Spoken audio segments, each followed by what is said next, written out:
الحمد للہ رب العالمین والصلاة والسلام علی نبینا محمد وعلی آلہ وصحبہ اجمعین، اما بعد۔ آج ہم ہیں عمدۃ الاحکام کے ساتھ، اور عمدۃ الاحکام میں جو حدیث آج ہم پڑھیں گے اس کا تعلق ہے شراب پینے سے۔ اور شراب کو عربی میں کیا کہتے ہیں؟ الخمر۔ اور الخمر جو ہے عربی لغت میں اس کا معنی ہوتا ہے کسی چیز کو ڈھانک لینا،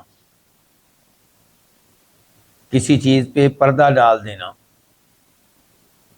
اور شراب جو ہے وہ شراب پینے والے کی عقل پہ پردہ ڈال دیتی ہے، اس لحاظ سے اس کو الخمر کہا گیا ہے۔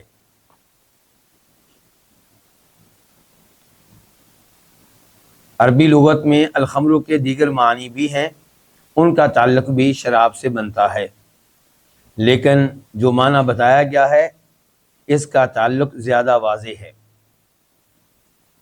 اور علماء کرام کی اصطلاح میں الخمر کس کو کہتے ہیں؟ اسم لکل ما خامر العقل وغطاہ من ای نوع من الاشربہ، کہ الخمر نام ہے ہر اس چیز کا جو عقل پہ پردہ ڈال دے، جو عقل کو ڈھانک دے، اس کا تعلق کسی بھی مشروب سے ہو۔ یہ بڑے اہم الفاظ ہیں، کسی بھی مشروب سے ہو، یعنی کہ چاہے انگوروں سے ہو یا کھجوروں سے ہو یا جو سے ہو یا گندم سے ہو، کسی بھی چیز سے ہو۔ اور یہ تعریف اس حدیث سے لی گئی ہے جس میں فرماتے ہیں نبی علیہ الصلوۃ والسلام کہ کل مسکر خمر وکل خمر حرام، کہ ہر نشہ آور چیز خمر ہے اور ہر خمر حرام ہے۔ اس حدیث سے کیا پتہ چلا کہ ہر نشہ آور چیز کیا ہے؟ خمر ہے۔ کوئی بھی نشہ آور چیز ہو، وہ انگوروں سے بنے یا کھجوروں سے بنے، جو سے بنے، گندم سے بنے، مکئی سے بنے، کسی بھی چیز سے بنے۔ یہ مسلم شریف کی حدیث ہے، مسلم شریف میں اس کا نمبر ہے 2003۔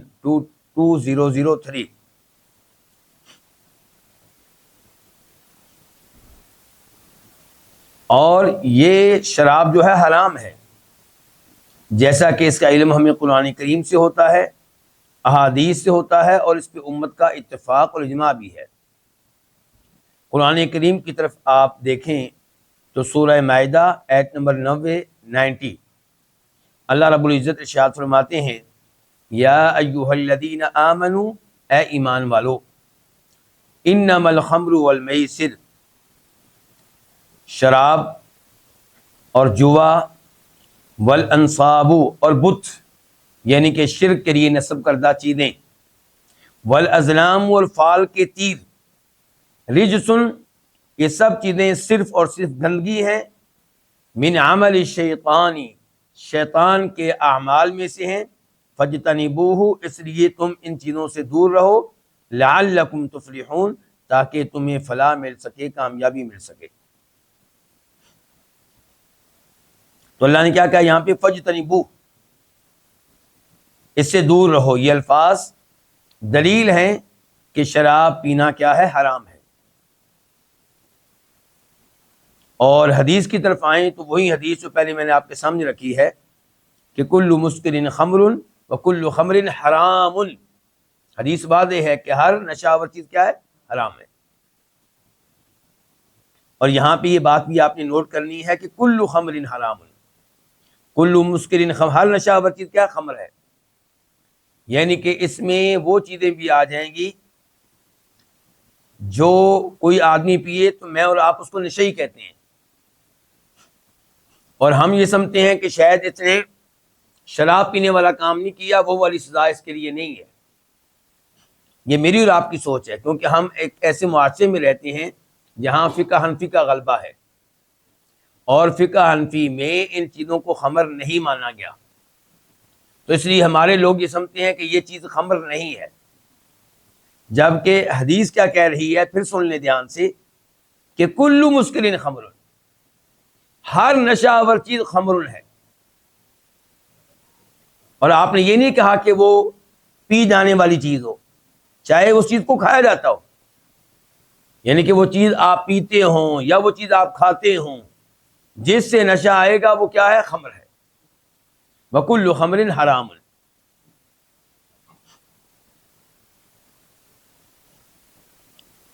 شراب کو حرام کیوں قرار دیا گیا؟ اس کے بے شمار مفاسد کی وجہ سے. آپ اس آیت پہ غور کریں جو اس آیت کے بعد ہے جس میں شراب کی حرمت کا اعلان ہوا ہے، یعنی کہ سورہ مائدہ آیت نمبر 90 ابھی ہم نے سنی ہے.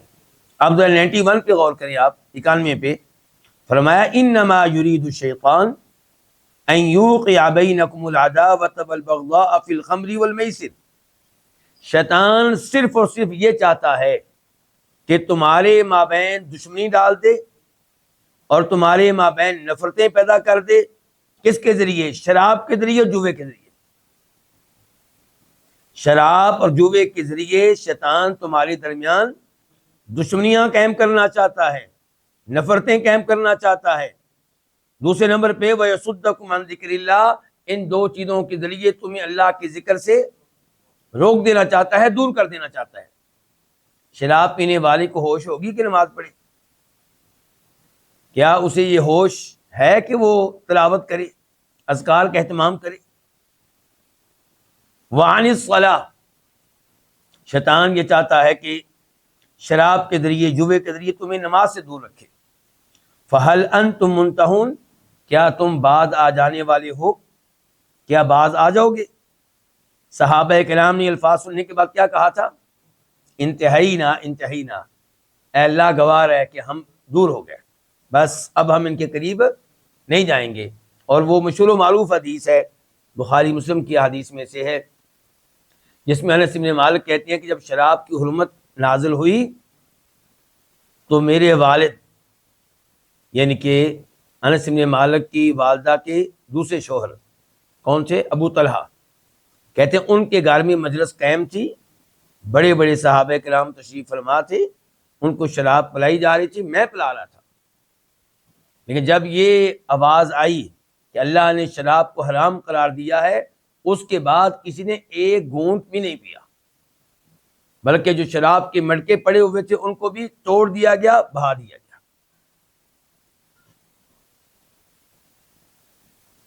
حدیث جو آج ہم پڑھنے جا رہے ہیں اس کا نمبر ہے عمدۃ الاحکام میں 353 353، کتاب کے اس ایڈیشن کے مطابق جو میرے استعمال میں ہے. آپ کے پاس جو ایڈیشن ہے اس میں آپ دیکھ لیں کہ کتاب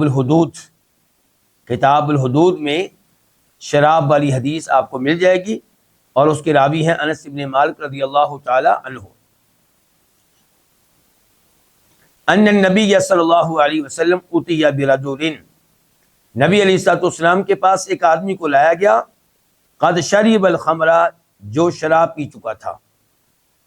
فجلدہ بجریدۃ نحو 40، آپ نے اس کو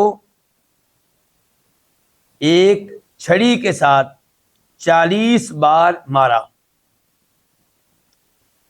چھڑی کے ساتھ، کھجور کی ٹہنی کے ساتھ کتنی بار؟ 40 بار. قال، وہ کہتے ہیں کون؟ انس بن مالک، اللہ آپ کو جزائے خیر دے. وفعلہ ابو بکر، اور یہی کام کیا ہے کس نے؟ ابو بکر رضی اللہ عنہ، یعنی کہ انہوں نے بھی اپنے زمانے میں شراب پینے والے آدمی کے ساتھ وہی کچھ کیا جو نبی علیہ الصلوۃ والسلام نے کیا تھا اپنے زمانے میں شراب پینے والے کے ساتھ. فلما کان عمر، جب عمر تھے، یعنی کہ جب ان کا زمانہ تھا، ان کی حکومت تھی، استشار الناس، انہوں نے لوگوں سے مشورہ طلب کیا. یعنی کہ مشورہ کیا طلب کیا ہوگا کہ شراب پینے کا معاملہ بڑھتا چلا جا رہا ہے، تو بتاؤ کیا سزا دی جائے کہ لوگ رک جائیں، باز آ جائیں. فقال عبد الرحمن بن عوف، تو عبد الرحمن بن عوف نے کہا، یہ کون ہے؟ عشرہ مبشرہ میں سے ہیں. کہنے لگے اخف الحدود 80،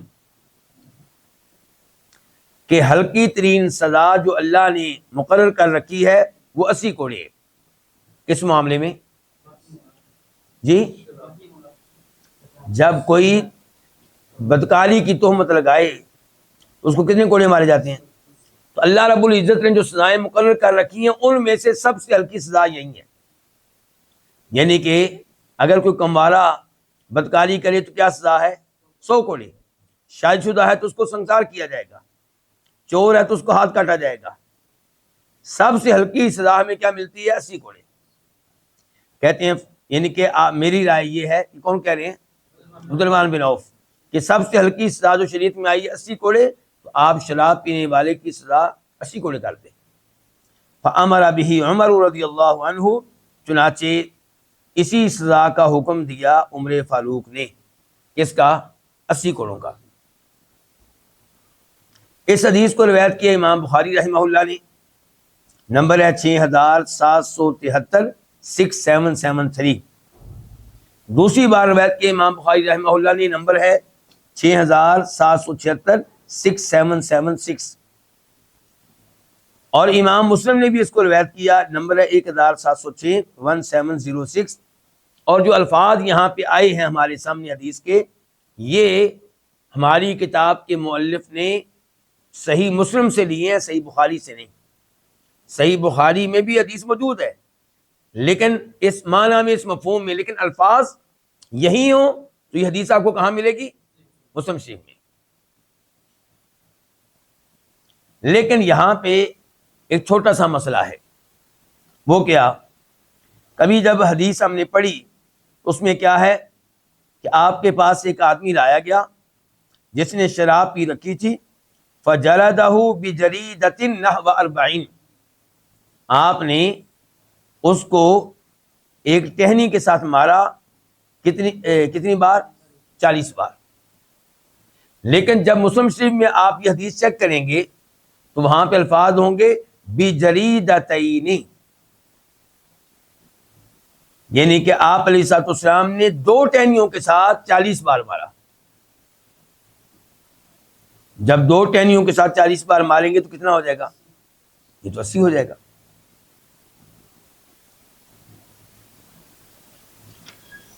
اب ہم دیکھتے ہیں دیگر تفصیلات کی طرف۔ نمبر 1 ہم دیکھتے ہیں کہ اس حدیث سے کیا کیا مسائل معلوم ہوتے ہیں۔ پہلا مسئلہ یہ پتا چلا کہ شراب کی حد شریعت سے ثابت ہے، اور یہی موقف ہے عام طور پہ علماء کرام کا۔ حد کس کو کہتے ہیں؟ اس سزا کو جو خود اللہ نے مقرر کر دی ہے، جیسے چور کی سزا ہاتھ کاٹنا، اور شادی شدہ بدکاری کرنے والے کی سزا کہ اس کو سنسار کیا جائے، اور کمارا بدکاری کرے تو اس کو 100 کوڑے مارے جائے۔ یہ سب حدود ہیں۔ دوسرے نمبر پہ اس حدیث سے پتہ چلا کہ نبی علیہ الصلوۃ والسلام کے زمانے میں شراب پینے کی حد تقریباً 40 کوڑے تھے، 40 بار مارنا تھا، 40 بار پٹائی کرنا تھا، اور ابو بکر صدیق رضی اللہ عنہ بھی اسی پہ قائم رہے۔ تیسرے نمبر پہ ان الفاظ سے یہ پتہ چلا کہ جناب عمر فاروق نے سزا کو 40 مقرر کیا صحابہ کرام سے مشورہ کرنے کے بعد۔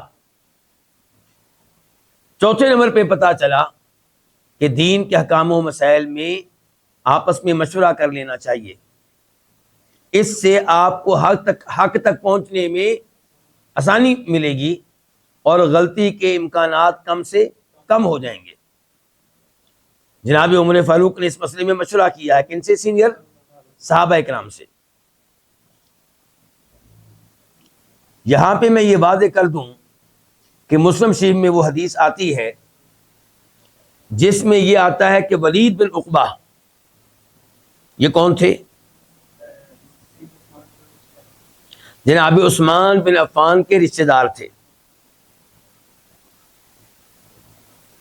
ان کے بارے میں پتا چلا کہ انہوں نے شراب پی رکھی ہے، تو جناب عثمان بن عفان نے حکم دیا کہ ان کو سزا دی جائے، اور سزا دینے کے لیے انہوں نے ڈیوٹی کس کی لگائی تھی؟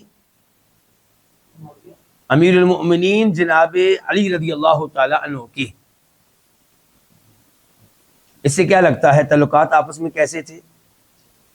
اچھے تعلقات تھے۔ کسی ایک مسئلے میں اختلاف ہو سکتا ہے، وہ تو بھائی کا بھائی سے ہو جاتا ہے، لیکن مجموعی طور پہ امیر المؤمنین جناب علی کے تعلقات صحابہ کرام کے ساتھ بہت اچھے تھے، اور وہ بھی ان کا بہت خیال رکھتے تھے۔ یہ تو بعد کے زمانے میں لوگوں نے ایسی صورتحال پیدا کر دی ہے جس سے یوں لگتا ہے کہ جیسے وہ ایک دوسرے کے خون کے پیاسے تھے، جبکہ حقیقت میں ایسا نہیں ہے۔ آپ وہ بخاری شریف کی حدیث پڑھ لیں جس میں عبداللہ ابن عباس کہتے ہیں کہ جناب عمر فاروق کی میت چارپائی پہ پڑی تھی، لوگ دائیں بائیں کھڑے تھے، آ رہے تھے، جا رہے تھے، ان کو دعائیں دے رہے تھے، ان کے لیے دعا کر رہے تھے۔ اتنے میں کوئی آدمی آیا اور اس نے میرے کندھے پہ ہاتھ رکھا۔ یہ کون کہہ رہے ہیں؟ عبداللہ ابن عباس۔ میرے کندھے پہ ہاتھ رکھا اور پھر کہنے لگے کہ آپ نے اپنے بعد کوئی ایسا شخص اس زمین پہ نہیں چھوڑا جس کو دیکھ کر میں اللہ سے یہ کہہ سکوں کہ اے اللہ میرے اعمال اس آدمی جیسے کر دے۔ یعنی کہ آپ ہی تھے جن کو دیکھ کر میں خواہش کر سکتا تھا کہ اللہ میرے اعمال ان جیسے کر دے۔ آپ کے بعد اب زمین پہ کوئی ایسا نہیں رہا۔ کیسے الفاظ ہیں جی؟ کیا یہ الفاظ اس آدمی کے ہو سکتے ہیں جس کی بیوی پہ عمر فاروق نے ظلم کیا ہو، زیادتی کی ہو؟ ممکن نہیں ہے ایسا۔ تو پتہ چلا کہ یہ کہنا کہ جناب عمر فاروق نے سیدہ فاطمہ پہ کوئی ظلم کیا تھا، کوئی زیادتی کی تھی، کوئی دروازہ توڑ دیا تھا، گھر کو آگ لگا دی تھی، سب فضول باتیں۔ تو کہنے کا مطلب یہ ہے، میں گزارش یہ کر رہا تھا کہ جناب عثمان بن عفان نے ولید بن عقبہ پہ شراب کی حد قائم کرنا تھی، ڈیوٹی کس کی لگائی؟ امیر المؤمنین جناب علی رضی اللہ تعالیٰ عنہ کی، اور انہوں نے یہ ذمہ داری سونپی اپنے بھتیجے کو، عبداللہ بن جعفر۔ عبداللہ بن جعفر کون سے ہوں گے؟ جعفر الطیار کے بیٹے۔ انہوں نے پھر سزا دی، اور اس موقع پہ جناب علی نے یہ کہا تھا کہ نبی علیہ الصلوۃ والسلام نے 40 بار کوڑے مارے شراب پینے والے کو، ابو بکر نے بھی 40 بار، اور عمر فاروق نے 80 بار، اور یہ سب سنت ہے، یہ سب درست ہے۔ یہ کون کہہ رہے ہیں؟ جناب علی کہہ رہے ہیں رضی اللہ تعالی عنہ۔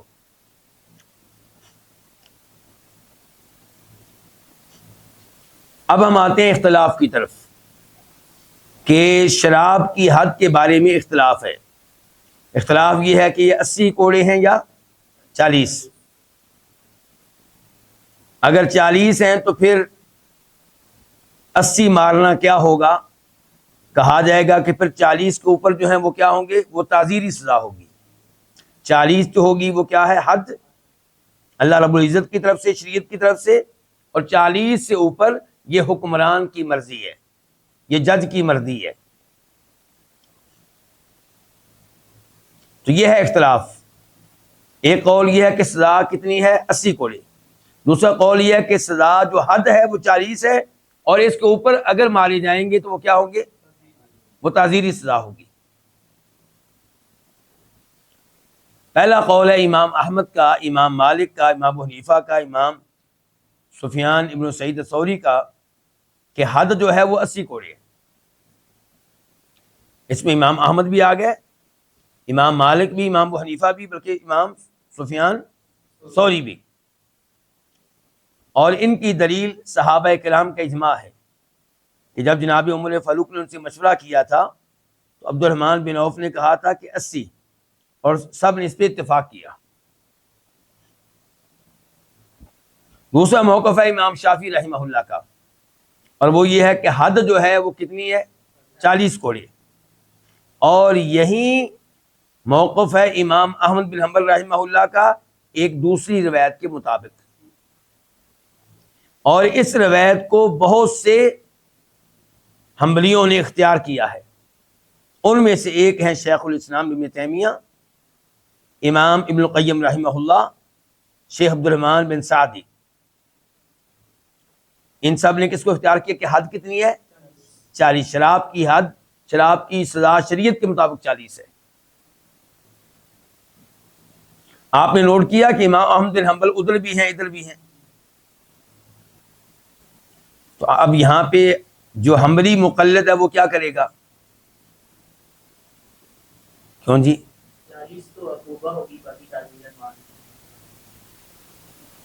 نہیں وہ تو ٹھیک ہے، امام بن حنبل دونوں سائڈ پہ کھڑے ہیں نا، وہ قول بھی ہے یہ قول بھی ہے.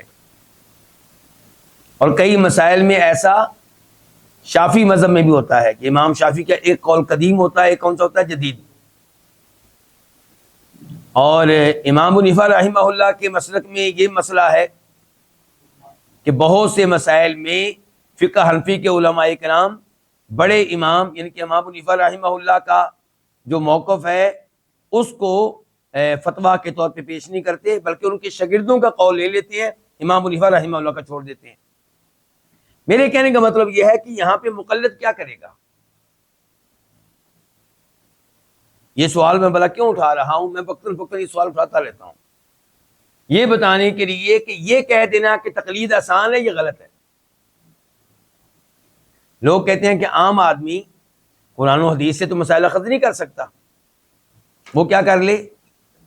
تقلید کر لے، کہتے ہیں وہ آسان ہے. آپ بتائیے یہاں پہ مقلد کیا کرے گا؟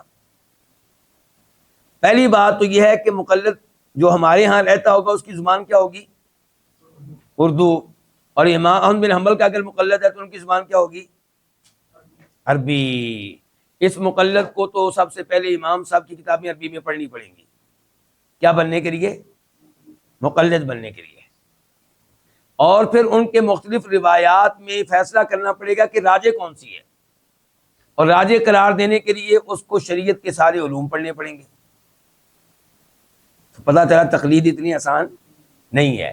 ہو سکتا ہے کہ آپ کہیں کہ مولوی صاحب کیسی باتیں آپ کر رہے ہیں، بھی آسان سا معاملہ ہے. مقلد جو ہے کسی بھی حنبلی عالم دین کے پاس چلا جائے اور ان سے پوچھ لے کہ فقہ حنبلی اس مسئلے میں کیا کہتی ہے، تو پھر میرا آپ سے سوال ہوگا کہ یہ کام وہ اس طرح کیوں نہیں کر سکتا کہ اس معاملے میں اللہ کے رسول کیا کہتے ہیں.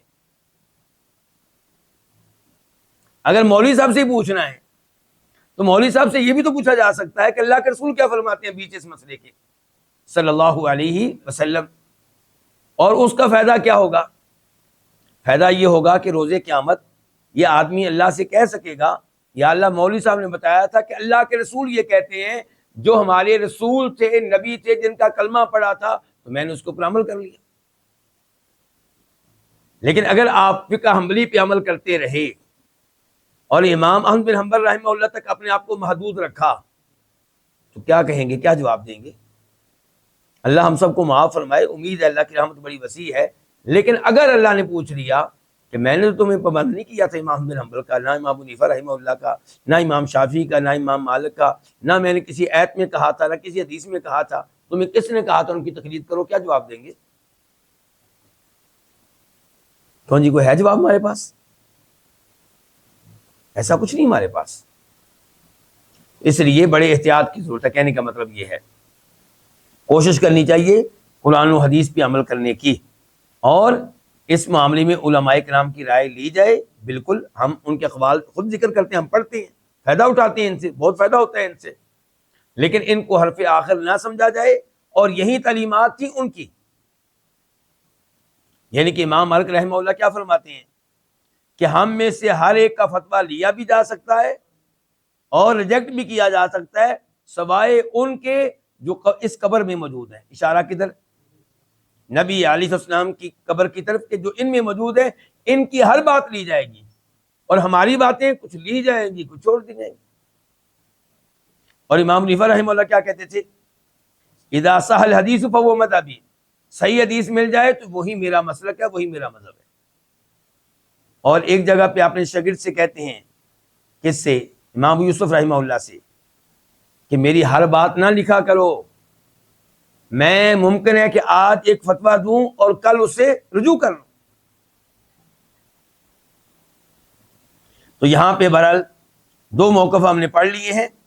پہلے موقف کے ساتھ کھڑے ہیں امام مالک، امام ابو حنیفہ اور امام احمد مشہور موقف کے مطابق، مشہور قول کے مطابق، اور دوسرے موقف میں امام شافعی ہے کہ حد جو ہے وہ 40 ہے، اس کے اوپر جو ہے وہ کیا ہوگی، تعزیری سزا ہوگی.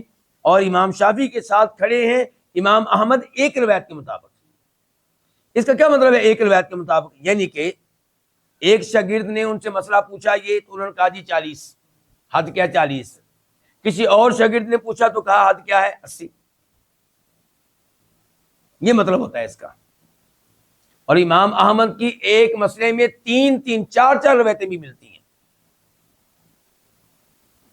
ایک مسئلے میں 3 4 روایتیں بھی ملتی ہیں.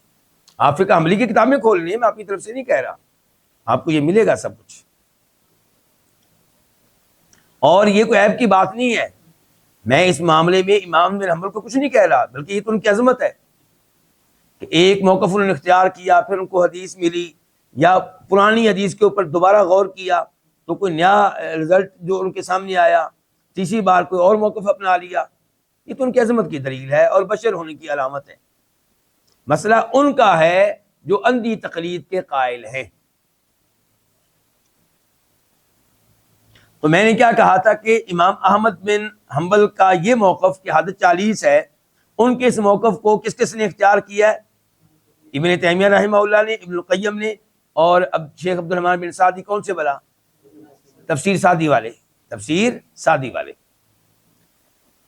ابن تیمیہ رحمہ اللہ فرماتے ہیں ایک مقام پہ، والصحیح فی حد الخمر احدى الروایتین الموافقۃ لمذہب الشافعی وغیرہ ان الزیادۃ علی 40 الی 80 لیست واجبۃ علی الاطلاق. کہتے ہیں صحیح بات یہ ہے شراب کی حد کے بارے میں، اور یہ 2 روایتوں میں سے ایک روایت ہے، کس کی؟ احمد بن حنبل کی، اور یہ موافق ہے امام شافعی کے مذہب کے. اور وہ یہ ہے کہ جناب 40 سے اوپر جو اضافہ ہے 80 تک، یہ واجب نہیں ہے، یہ مطلق طور پہ واجب نہیں ہے، بلکہ یہ معاملہ ہے وقت کے حکمران کے سپرد، قاضی کے سپرد، جج کے سپرد. جیسے ہم نے حکمران کو اجتہاد کا حق دیا ہے، کس کے معاملے میں؟ شراب پینے والے کو مارنے کی کیفیت کے بارے میں. 40 مارے 80 مارے، مارنے کی کیفیت کیا ہوگی یہ ہم نے جج کے اوپر چھوڑ دیا ہے. کیا مطلب ہے بھائی؟ مطلب یہ ہے کہ اصل میں کسی حدیث میں آتا ہے کہ جناب صحابہ کرام نے اللہ کے نبی کے حکم سے علیہ السلام شراب پینے والے کو جوتے مارے، ٹہنیاں ماری، مکے مارے. تو آج جج کیا کرے گا یہ اس کے اوپر ہے. چاہے وہ کہے کہ جناب والا اس کو 40 کوڑے مار دو، چاہے کہے 40 جوتے مار دو، 40 بار ایک جوتا مار دو، یا 40 بار ایک ٹہنی سے اس کی پٹائی کر دو، یا 40 اس کو کیا کر دو، کوڑے ہی مار دو. یعنی کہ یہ جیسے ہم نے اس معاملے میں اختیار کس کو دیا ہے؟ حکمران کو، جج کو، کیونکہ یہ سب چیزیں ثابت ہیں حدیث سے. تو کہتے ہیں اسی طرح 40 سے اوپر جانا ہے یا نہیں جانا یہ بھی اس کا اختیار ہے. یہ کون کہہ رہے ہیں؟ ابن تیمیہ رحمہ اللہ.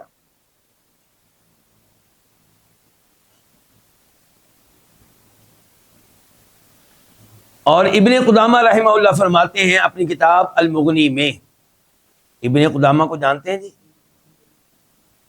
یہ ابن تیمیہ رحمہ اللہ کے شاگرد ہیں کہ استاد ہیں؟ نہ شاگرد ہیں نہ استاد ہیں، لیکن آپ استاد اس لحاظ سے کہہ سکتے ہیں کہ ان کی کتابیں پڑھی ہیں. بہت بڑے امام تھے ابن قدامہ، یعنی کہ ابن تیمیہ رحمہ اللہ نے یقیناً فائدہ اٹھایا ہے کن سے؟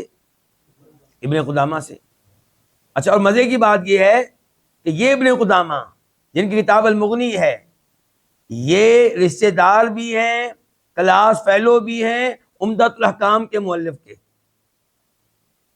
یہ عمدۃ الاحکام جو ہم پڑھ رہے ہیں اس کے جو مؤلف ہیں امام عبد الغنی المقدسی، یہ اور ابن قدامہ المقدسی یہ دونوں رشتہ دار بھی ہیں. اگر میں بھول نہیں رہا تو شاید خالہ زاد ہوں گے، اور کلاس فیلو بھی ہیں ایک دوسرے کے. تو وہ مغنی میں فرماتے ہیں کہ ولا ينعقد الاجماع علی ما خالف فعل النبی صلی اللہ علیہ وسلم و ابی بکر و علی. اجماع اس موقف پہ منعقد نہیں ہو سکتا جو موقف نبی علیہ الصلوۃ والسلام کے عمل کے خلاف ہو، ابو بکر صدیق کے عمل کے خلاف ہو، اور علی رضی اللہ عنہ کے عمل کے خلاف ہو. یہ کہنا کیا چاہتے ہیں بھلا؟ کہتے ہیں کہ یہ کہنا کہ 80 کے اوپر اجماع ہو چکا ہے. جی کیا کہتے ہیں؟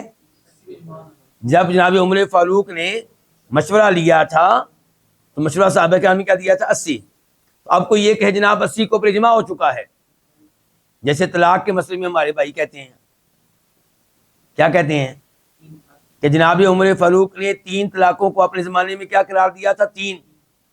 اور اس مسئلے میں صحابہ کرام سے بھی کیا کیا تھا؟ مشورہ. کہتے ہیں اب امت کا اس کے اوپر کیا ہو چکا ہے؟ اجماع. کیا کہتے ہیں؟ امت کا اس کے اوپر کیا ہو چکا ہے؟ اجماع. اور کہتے ہیں یہ اہل حدیث، یہ سلفی لوگ اس اجماع کی مخالفت کر رہے ہیں، ان کو اللہ سے ڈرنا چاہیے. ہم بہت سمجھاتے ہیں بھائی حدیث ہے، بھائی حدیث کے خلاف اجماع کیسے ہو سکتا ہے؟ آپ زیادہ سے زیادہ یہ کہیں گے کہ نبی علیہ السلام کے زمانے میں اصول یہی تھا، ابو بکر صدیق کے زمانے میں اصول یہی تھا کہ ایک موقع کی دی گئی 3 طلاقیں ایک شمار ہوں گی. البتہ جناب عمر فاروق نے تعزیری طور پہ جب دیکھا کہ لوگوں نے طلاق کو کھیل تماشا بنا لیا ہے، جو بھی اٹھتا ہے ایک وقت میں 3 طلاقیں دیتا ہے، جبکہ ایک موقع پہ ایک طلاق دینی چاہیے، دوسرے موقع پہ دوسری طلاق دیں. لیکن یہاں پہ تماشا بن چکا ہے، ہر کوئی 3 طلاقیں 3 طلاقیں 3 طلاقیں. انہوں نے کہا میں آئندہ 3 کو 3 شمار کروں گا. اچھا یہ ہمیں کہتے ہیں جی اجماع ہو گیا ہے. تو ہمارا جواب ان کے لیے وہی ہے جو یہاں پہ ابن قدامہ ان لوگوں کو دے رہے ہیں جو کہتے ہیں کہ 80 کے اوپر کیا ہو چکا ہے؟ اجماع ہو چکا ہے. دیکھیے کیا کہہ رہے ہیں، کہتے ہیں ولا ينعقد الاجماع على ما خالف فعل النبي وابی بکر وعلی. کیسے اجماع منعقد ہو سکتا ہے اس موقف پہ جو موقف اللہ کے نبی علیہ الصلوۃ والسلام کے عمل کے خلاف، ابو بکر صدیق کے عمل کے خلاف اور علی کے عمل کے خلاف. یعنی کہ اللہ کے نبی علیہ السلام نے 40 کے اوپر عمل کیا، ابو بکر رضی اللہ عنہ نے 40 کے اوپر عمل کیا، علی نے 40 کے اوپر عمل کیا. تو آپ کیسے کہہ سکتے ہیں کہ جناب والا 80 کے اوپر اجماع ہو چکا ہے؟ کہتے ہیں اس لیے فتحمل الزیادۃ من عمر علی انہا تعزیر. کہتے ہیں درست موقف یہ ہوگا کہ 40 یہ حد ہے اور 40 سے اوپر تعزیر ہے. تعزیر اس سزا کو کہتے ہیں جو اللہ نے مقرر نہیں کی، جو اللہ کے رسول علیہ الصلوۃ والسلام نے مقرر نہیں کی. کوئی بھی حکمران اپنے زمانے میں اس کے اوپر عمل کر سکتا ہے. تو کہتے ہیں یجوز فعلھا، اس کو اختیار کرنا جائز ہے. کس کو؟ 40 سے اوپر کو. اذا رآہ الامام، جب حکمران اس کو مناسب خیال کرے.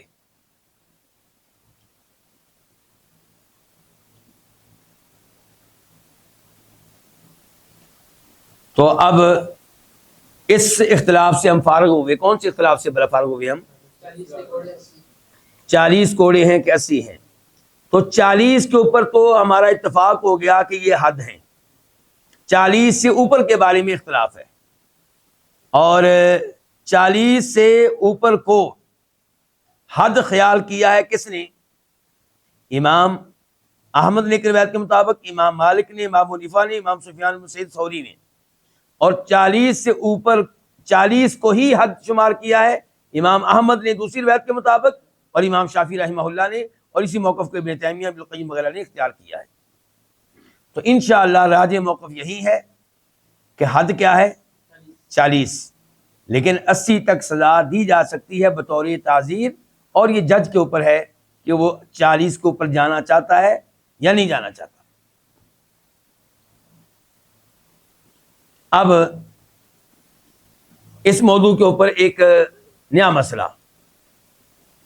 نیا نہیں بلکہ تھوڑی دیر پہلے میں نے اشارہ کچھ کیا تھا اس کی طرف. امت کا اجماع ہے اس بات پہ کہ نشہ آور شراب پینے والا کوئی بھی مشروب پیے، اگر وہ مدہوش ہو جاتا ہے تو اس کے اوپر حد قائم کی جائے گی. اگر وہ مدہوش ہو جاتا ہے تو اس کے اوپر، اس نے کوئی بھی مشروب پیا ہو، یعنی کہ انگور کا پیا ہو یا کھجوروں کا یا گندم کا یا جو کا، مکئی کا یا کوئی اور، اگر کوئی بھی مشروب پینے سے وہ مدہوش ہو جائے، نشے میں مبتلا ہو جائے، تو اس کے اوپر حد قائم کی جائے گی. یہ ہو گیا اجماع. کیا ہو گیا ہے؟ دوسرا اجماع، یہ ذرا توجہ چاہیے یہاں پہ آپ کی. دوسرا اجماع یہ ہے کہ جو شراب سے بنا ہوا مشروب پیے، شراب اور معذرت انگور کو نچوڑا گیا اور انگور کا نچوڑ پیے اور وہ انگور کا نچوڑ شراب بن چکا ہے، تو اس کے اوپر حد قائم کی جائے گی، چاہے پینے والا مدہوش نہ ہو. جو چیز پی ہے وہ شراب کی شکل اختیار کر چکی ہے، اور بنی کیسے ہے؟ انگوروں سے. بنی انگوروں سے ہے اور شراب کی شکل اختیار کر چکی ہے. جس نے پی ہے اس کے اوپر حد قائم کی جائے گی، چاہے وہ مدہوش نہ ہو. یہ دو تھے اجماع. اب آتے ہیں اختلاف کی طرف. اختلاف میں پہلے موقف جماہیر علماء کرام کا. کن کا؟ اچھا یہاں پہ جمہور نہیں کہہ رہا ہوں میں، کیا کہہ رہا ہوں؟ جماہیر. کیا فرق ہے بھلا؟ جمہور اکثریت کو کہتے ہیں، جماہیر بہت بڑی اکثریت. جمہور اکثریت اور جماہیر بہت بڑی اکثریت. تو سلف اور میں سے جماہیر علماء کرام کا موقف یہ ہے کہ جس مشروب کی زیادہ مقدار پینے سے نشہ آئے، اس کی تھوڑی مقدار پینا بھی حرام ہے.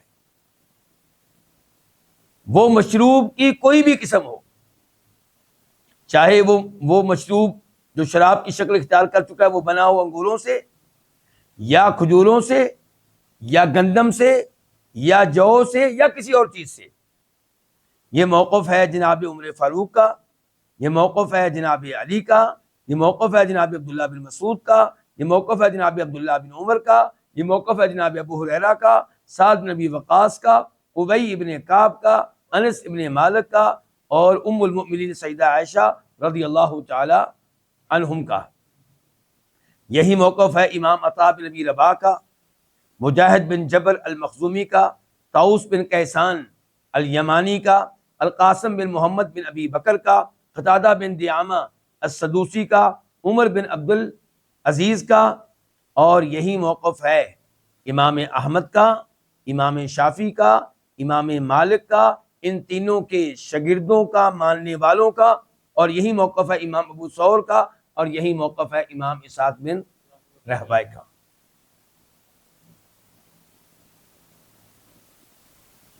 دوسرا موقف اہل کوفہ کا، یعنی کہ حنفی علماء کرام کا.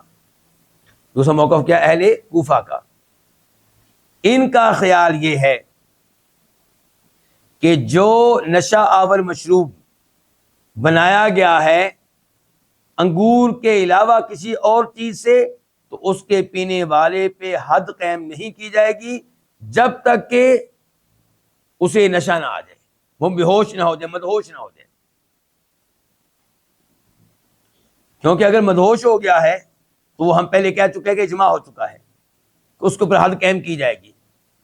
لیکن اگر اس نے کوئی ایسی شراب پی ہے جو انگور کے علاوہ کسی اور چیز سے بنائی گئی ہے، لیکن اتنی تھوڑی مقدار میں پی ہے کہ اسے وہ بے ہوش نہیں ہوا، مدہوش نہیں ہوا، بے ہوش نہیں کہنا، مدہوش نہیں ہوا، تو اس کے اوپر حد قائم نہیں کی جائے گی. آئیے ان سے پوچھتے ہیں جی کیا دلیل ہے آپ کی. یہ کون ہے جن سے ہم پوچھنے لگے ہیں؟ اہل کوفہ. وہ کہتے ہیں اس لیے کہ لفظ الخمر، اس کا اطلاق اور اس کا استعمال صرف اس مشروب پہ ہوتا تھا جو انگور کے نچوڑ سے بنایا جائے. اور جو باقی چیزیں ہیں ان کو خمر کہتے تھے، لیکن مجازی طور پہ، حقیقتاً ان کو خمر نہیں کہا جاتا۔ پھر اس موضوع پہ یہ چند حدیث بھی پیش کرتے ہیں، لیکن سب کی سب انتہائی ضعیف ہیں، جبکہ وہ موقف جسے اپنایا ہے امت کے جماہیر علماء کرام نے، ان کی دلیل یہ ہے کہ حدیث آ گئی، مسلم شریف کی حدیث میں نے آپ کو بتایا تھا کہ کل مسکرن خمر، اللہ کے نبی علیہ السلام خود بتا کر گئے ہیں کہ خمر کہتے ہیں کس کو، خمر کی تعریف تو اللہ کے نبی نے کی ہے۔ اللہ کے نبی علیہ السلام نے الربا کی، سود کی تعریف نہیں کی، سود کا حکم بیان کیا ہے، تعریف نہیں کی، لیکن الخمر کی باری آئی تو خود آپ نے اس کی تعریف کی ہے۔ تو یہاں پہ ہمیں کسی اور سے پوچھنے کی ضرورت نہیں ہے کہ الخمر کس کو کہتے ہیں۔ آپ کہہ رہے ہیں مسلم شریف کا حدیث ہے کل مسکر خمر، ہر نشہ آور چیز الخمر ہے، وکل مسکر حرام، اور ہر نشہ آور چیز کے حرام ہے، وکل خمر حرام، تو اس لیے اس کی تھوڑی مقدار بھی حرام ہوگی، زیادہ مقدار بھی حرام ہوگی۔ اچھا، اس کے دلائل یہ کہتے ہیں قرآن میں بھی آئے، احادیث میں بھی آئے، عربی لغت میں بھی موجود ہیں۔ قرآن کی طرف دیکھیں تو قرآن نے کیا کہا، یا ایھا الذین آمنوا انما الخمر والمیسر، کہ ہر خمر جو ہے وہ کیا ہے، اس سے دور رہنا ہے، وہ حرام ہے، فاجتنبوہ۔ اور حدیث میں وہی حدیث بھی میں بیان کر، کل مسکر خمر وکل خمر حرام، مسلم شریف کی حدیث ہے۔ اور ابو داؤد شریف کی حدیث یہ ہے کہ ما اسکر کثیرہ فقلیلہ حرام، جس مشروب کی زیادہ مقدار نشے میں مبتلا کر دے، اس مشروب کی تھوڑی مقدار بھی حرام ہے۔ اور جناب عمر فاروق کہتے ہیں، اور یہ بخاری مسلم کی حدیث ہے، بڑی اہم بات ہے یہ جناب عمر فاروق کی بات، کہتے ہیں کہ جب الخمر کی، شراب کی حرمت نازل ہوئی، لفظ ان کے کیا، نازل تحریم الخمری، کہ الخمر کی جب حرمت نازل ہوئی تو یہ بنا کرتی تھی 5 چیزوں سے۔ کون کہہ رہے ہیں؟ عمر فاروق۔ من العنب، انگوروں سے، والتمری، کھجوروں سے، والعسلی، شہد سے، والحنطتی، گندم سے، والشعیری، اور جو سے۔ پھر کہتے ہیں عمر فاروق، والخمر ما خامر العقل، ہر وہ چیز الخمر ہے جو عقل پہ پردہ ڈال دے۔ تو میرے خیال میں مسئلہ تو بالکل واضح ہے، یہاں پہ تو اہل کوفہ کو بالکل اختلاف نہیں کرنا چاہیے تھا۔ جہاں تک تعلق ہے عربی لغت کا، تو صاحب القاموس المحیط کہتے ہیں الفروز آبادی کہ الخمر ما اسکر من عصیر العنب او هو عام والعموم اصح، کہتے ہیں خمر کہتے ہیں اس چیز کو جو انگور کے نچوڑ میں سے، جوس میں سے نشے میں مبتلا کر دے، یا پھر یہ لفظ عام ہے، 2 قول کی طرف اشارہ کر دیا۔ عام والا قول کن کا؟ جماہیر کا، اور جو انگور والا وہ قول ہے احناف کا، اہل کوفہ کا۔ اس کے بعد کہتے ہیں صاحب القاموس والعموم اصح، عموم والا قول زیادہ صحیح ہے۔ کیوں جی؟ لأنها حرمت، کیونکہ الخمر شراب حرام قرار دی گئی، وما بالمدینہ خمر عنب، اس زمانے میں مدینہ میں انگور کی شراب اتنی زیادہ کو نہیں تھی، وکان شرابہم، اور ان کی شراب ہوتی تھی البصر والتمر، کھجورے۔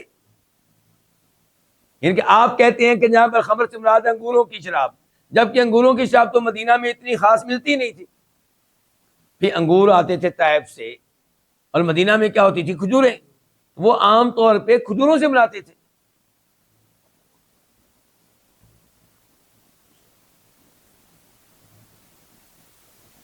امام خطابی کہتے ہیں زعم قوم، کچھ لوگوں کا یہ دعویٰ ہے کہ ان العرب لا تعرف الخمر الا من العنب، کہ عرب جو ہیں وہ اسی الخمر کو جانتے ہیں، اسی شراب کو جانتے ہیں جو انگوروں سے بنتی تھی۔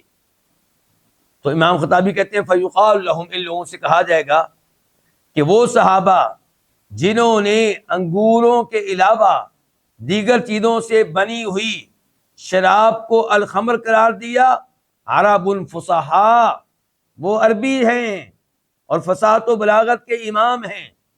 وَلَوْ لَمْ يَكُنْ هَذَا الْإِسْمُ صَحِيحًا لَمَا أَطْلَقُوهُ. اگر لفظ الخمر کا اطلاق دیگر چیزوں سے بنے ہوئے مشروب پہ درست نہ ہوتا تو وہ کبھی بھی لفظ استعمال نہ کرتے.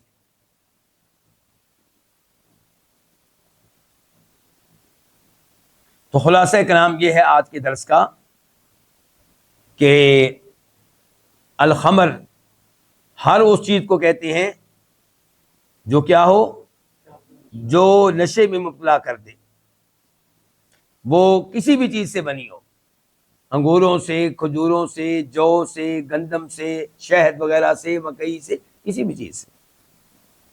اور دوسرے نمبر پہ ہم نے یہ پڑھا کہ 80 کوڑوں کا تذکرہ بھی آتا ہے اور 40 کا بھی. راج قول انشاءاللہ یہ ہے کہ 40 ہیں، لیکن حکمران 40 سے اوپر کی سزا بھی دے سکتا ہے. کبھی کسی کو 40 دے دے، مثال کے طور پہ ایسا آدمی لایا گیا جس کا ریکارڈ بتاتا ہے کہ یہ بہت اچھا آدمی ہے، پتہ نہیں کیسے اس بار اس سے غلطی ہو گئی ہے، اس کے لیے 40 ہی کافی ہے. اور اگر وہ آدمی لایا گیا جو بار بار پیتا ہے تو اس کو 80 کوڑے مارے جائیں گے. اسی پہ ہم آج کے درس کا اختتام کرتے ہیں. اللہ رب العزت سے دعا کرتے ہیں کہ اللہ تعالی ہمیں ان احادیث کو صحیح معنوں میں پڑھنے کی، سمجھنے کی اور ان کے مطابق اپنے عقائد بنانے کی توفیق دے، احکام و مسائل اختیار کرنے کی توفیق دے. وآخر دعوانا الحمد للہ رب العالمین.